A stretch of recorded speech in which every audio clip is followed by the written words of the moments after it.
బులెటిన్లో బ్రేకింగ్స్ చూస్తున్నాం.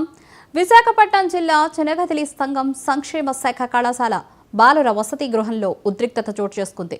3 నెలలుగా కొత్త వార్డెన్ రమేష్ వల్ల తీవ్ర ఇబ్బందులు పడుతున్నారని నడి రోడ్డుపై నిరసన తెలియజేశారు. హాస్టల్లో వాటర్ ఫెసిలిటీ అధ్వాన పరిస్థితిలో ఉందని 150 మంది చాలని భోజనం పెడుతున్నారని ఆగ్రహం వ్యక్తం చేశారు.